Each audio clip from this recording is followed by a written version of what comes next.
नमस्कार। रस्में प्रथाएं परंपराएं की इस सीरीज में आज हम देखेंगे रूढ़िवादी परंपराएं। ये एक ऑडियो बुक है और इसमें मेरे कुछ अपने विचार भी हैं और बहुत प्यारी पुस्तक है। रस्में प्रथाएं और परंपराएं आप भी मंगाइएगा और इसे पढ़िएगा। तो चलिए इसमें आगे बढ़ते हैं कि एक सवाल कि क्या आज के युग में परंपरागत मान्यताओं को विज्ञान की कसौटी पर नहीं देखा जाना चाहिए। हम तो परंपराओं को मानते चले आ रहे हैं। क्यों? क्योंकि पुरखे मान रहे हैं।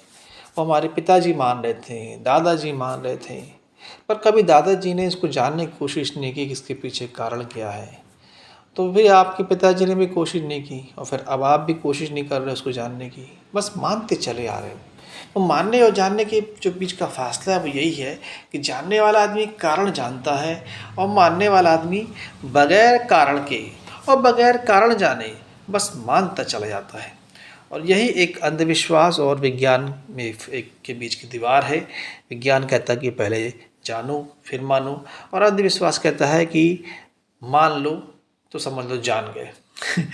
तो चलिए आगे बढ़ते हैं कि 21वीं सदी ज्ञान और विज्ञान का युग है। धर्म और संस्कृति के नाम पर व्याप्त अज्ञान का अंधकार अब धीरे धीरे दूर हो रहा है। इंसान विज्ञान के प्रभाव से जागृति की अंगड़ाई ले उठ बैठा है।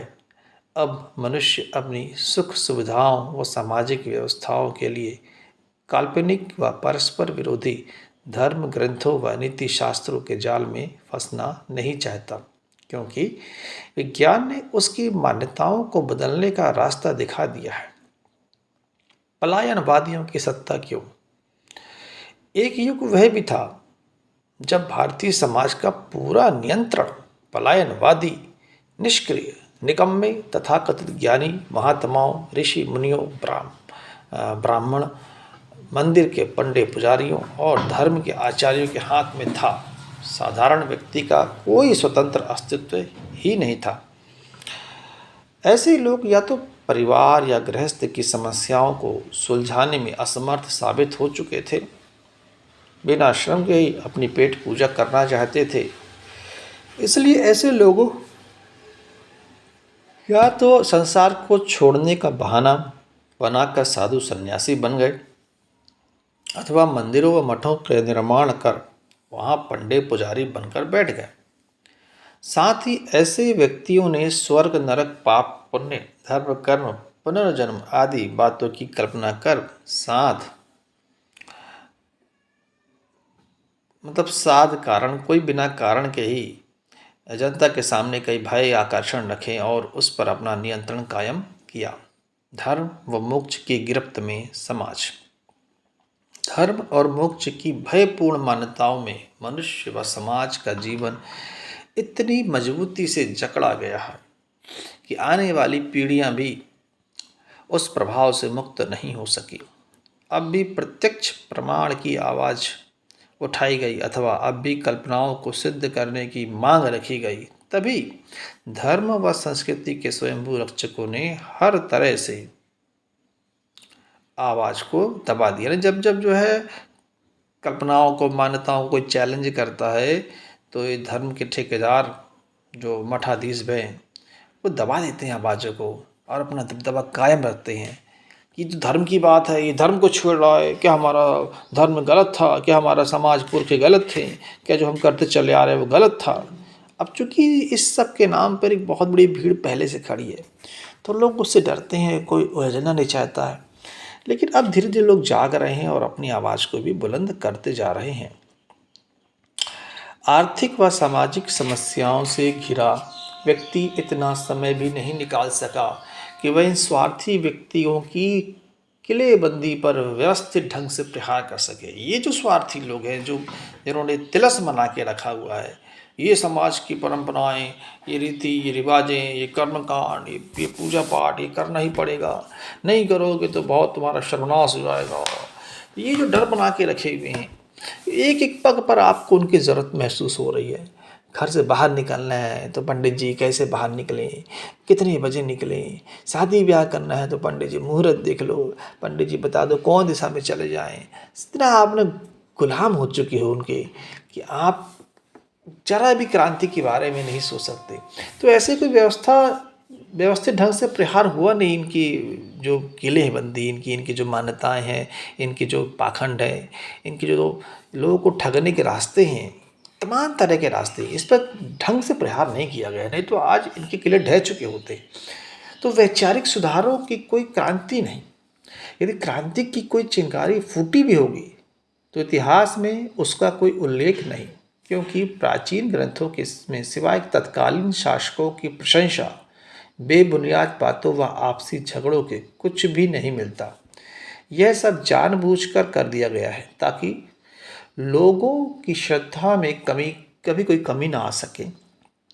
किंतु इन तथाकथित ज्ञानी महात्माओं ने इतना अवश्य महसूस किया कि कभी न कभी उनकी मक्कारियों का पर्दाफाश अवश्य होगा। इसलिए उन्होंने पहले से ही विभिन्न युगों की कल्पना कर डाली ताकि लोगों पर मनोवैज्ञानिक प्रभाव पड़ सके। सतयुग, त्रेता युग, द्वापर युग, कलयुग आदि की कल्पना उन्हीं विचारधाराओं के दुष्परिणाम हैं।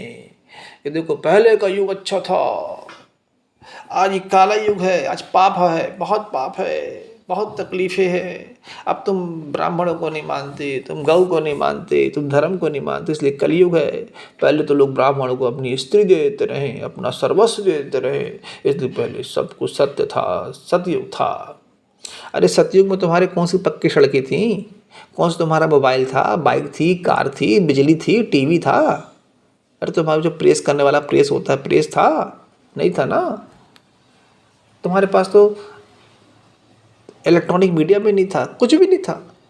जितना कुछ है वो आज है, सतयुग में क्या था?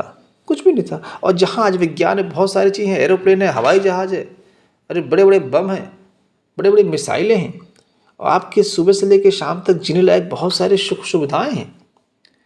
ये सब का सब किसकी देन है? विज्ञान की देन है। तो कलयुग तो सतयुग से बहुत आगे है, तो कलयुग की तो तारीफ होनी चाहिए। लेकिन काला युग है भाई, क्यों? इस युग में विज्ञान आ गया, और विज्ञान आने की वजह से इन पाखंडियों की पूजा कम होती जा रही है। तो सतयुग में इन पाखंडियों की पूजा बहुत थी, तो वो सतयुग था। और अब पाखंडियों की पूजा नहीं हो रही है या कम होती जा रही है, तो ये कलयुग हो गया। जो क्यों कलयुग हो गया? क्योंकि सब दिख रहा है साहब, विज्ञान का जैसे जैसे आविष्कार बढ़ रहा है, लोग जानने लगे हैं कि सत्य क्या है, कितना धर्म के नाम पर कितना धोखा है, कितना पाखंड है कर्मकांडों में। तो लोग इससे बाहर आ रहे हैं, लोग जाग रहे हैं, लोग सवाल कर रहे हैं। इसलिए काला युग है, इसलिए कलयुग है। अब पंडित जी की बात लोग प्रॉपर मानते नहीं है, नहीं तो पंडित जी के क्या लोग पाँव धो के पीते रहे, आज ही पीते हैं भले, लेकिन पहले तो खूब पीते रहे, अपना सर्वस्व देते रहे, लड़की देते रहे अपनी। आपको बताया दयानंद जी ने एक बार देखा, एक नदी के किनारे एक पिता अपनी बेटी को एक ब्राह्मण को दान कर रहा है। दयानंद जी ने देखा, मैंने कहा ये क्या हो रहा है? शायद ये भागलपुर की बात है। एक पिता अपनी बेटी को दान दे रहा है, अब वो बेटी क्या करेगी? वो ब्राह्मण की दासी बन के रहेगी। अब वो दासी के साथ क्या क्या करेगा? क्या उसकी आरती उतारेगा, उसकी पूजा करेगा, क्या करेगा? वो शोषण करेगा उसका। और ये होता चला आ रहा है, ये देखा दयानंद जी ने। बहुत ज़्यादा इसमें यहाँ पाखंड थे, उनने काफ़ी कुछ लिखा, और उनकी पुस्तक भी सत्यार्थ प्रकाश पढ़नी चाहिए। हालांकि बहुत सारी उनमें भी कुछ ब्राह्मणवाद को नए तरीके से प्रस्तुत करने के लिए उन्होंने बहुत कुछ लिखा और किया, और वो सब चीज़ भी दिखती हैं। लेकिन बहुत कुछ जो समाज के अंदर जो अंधविश्वास था उस पर उनने प्रहार तो किया, इसमें कोई दो मत नहीं है। तो चलिए हम आगे बढ़ते हैं और देखते हैं कि हमारे समाज में जो रीति रिवाज परंपराएं हैं क्यों इतनी फल नहीं है, फूल नहीं, आज भी इतनी फली फूली है। और अब जब से इलेक्ट्रॉनिक मीडिया आ गया है तो गजब का है, सुबह से लेकर शाम तक टीवी पर बाबा आते हैं, महाराज आते हैं और बताते हैं कि तुम्हें खाना कौन सा खाना है, कितने बजे खाना है, किस हाथ से खाना है, किस तरफ मुँह करके खाना है, कितने बजे तुम गैस में खाना चढ़ाओगे, तुम कौन सा खाना खाओगे, तुम्हें जो करना है वो कैसे करना है, क्या करना है, वो टाइम क्या बताएंगे, और जो टाइम बताएंगे उस टाइम पे करना है। यानी तुमको पग पग पे गुलाम बना दिया लोगों ने अपना, और तुम गुलाम बने चले जा रहे हो। तो इसलिए भाई अब ये कलयुग को सतयुग में बदलने का प्रयास कर रहे हैं, क्योंकि तुम जैसे जैसे इनके गुलाम बनोगे तो वैसे वैसे कलयुग यानी काला युग सतयुग यानी सफ़ेद युग में बदल जाएगा। तो क्या भय मिश्रित श्रद्धा लादी नहीं गई है?